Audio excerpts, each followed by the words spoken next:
Channel ചർച്ചയ്ക്കിടെ ഉണ്ടായ മതവിദ്വേഷ പരാമർശത്തിൽ ഇന്ന് 2 മണിക്ക് ഹാജരാകണമെന്ന് ആവശ്യപ്പെട്ട് പി സി ജോർജിന് പോലീസ് നോട്ടീസ് നൽകി.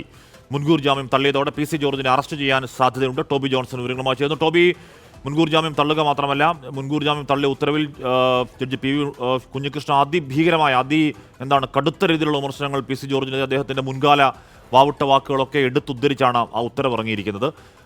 അറസ്റ്റ് പ്രതീക്ഷിക്കേണ്ട ഇന്ന് പി സി ജോർജ്? അറസ്റ്റിലേക്ക് പോലീസ് പോകുന്നു എന്നുള്ളൊരു സൂചന തന്നെയാണ് നമുക്ക് പോലീസിൽ നിന്ന് ലഭിക്കുന്നത്.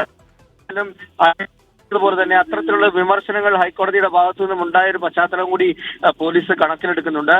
കീഴ്ക്കോടതിയിൽ ഈ ജാമ്യാപേക്ഷ വന്നപ്പോഴും സമാനമായ രീതിയിലുള്ള ചില കാര്യങ്ങൾ കോടതി ചൂണ്ടിക്കാട്ടിയിരുന്നു. അതായത് ഈ ഹൈക്കോടതി തന്നെ ചില നിർദ്ദേശങ്ങൾ, അതായത് നേരത്തെ ജാമ്യം നൽകിയപ്പോൾ ചില നിബന്ധനകൾ മുന്നോട്ട് വെച്ചതാണ്. ഇത്തരത്തിലുള്ള പരാമർശങ്ങൾ നടത്തരുതെന്ന് കൃത്യമായി ഹൈക്കോടതി നേരത്തെ ജാമ്യം നൽകിയപ്പോൾ പറഞ്ഞതാണ്.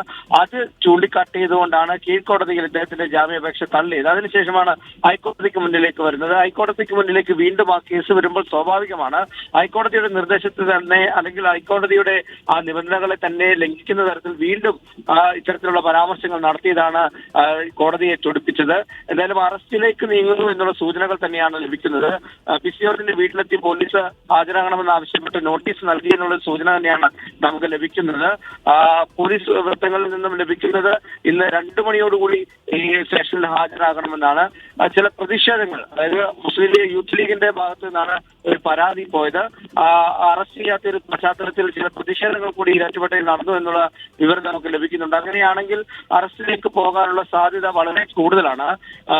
ഒരു ചാനൽ ചർച്ചയിൽ പങ്കെടുത്ത് സംസാരിക്കുന്നതിനിടയിലാണ് ഇത്തരത്തിലുള്ള ഒരു വിദ്വേഷ പരാമർശം പി സി ജോർജ് നടത്തിയത്. മുൻകാലങ്ങളിൽ സമാനമായിട്ടുള്ള പരാമർശങ്ങൾ നടത്തിയ ഒരു പശ്ചാത്തലത്തിൽ കൂടിയാണ് ഇദ്ദേഹം കടുത്ത നിലപാടിലേക്ക് പോയത്. എന്തായാലും ഈരാറ്റുപേട്ട പോലീസ് രജിസ്റ്റർ ചെയ്ത കേസിലാണ് പി സി ജോർജിനെതിരെ ഇപ്പോൾ നടപടികൾ പുരോഗമിക്കുന്നത്. ഹാഷ്മി, ടോബി ജോൺസൺ വാർത്തയുടെ വിവരങ്ങൾ നൽകിയത്. അത് കേവലം ഒരു മുൻകൂർ ജാമ്യം തള്ളിക്കൊണ്ടുള്ള ഉത്തരവായിരുന്നില്ല.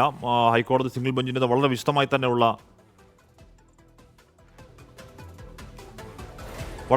തന്നെ ഉത്തരവായിരുന്നു അത്. അതിനുശേഷമാണിപ്പോൾ ഹാജരാവാൻ നോട്ടീസ്, അറസ്റ്റിന് പോസിബിലിറ്റി ഉണ്ട്.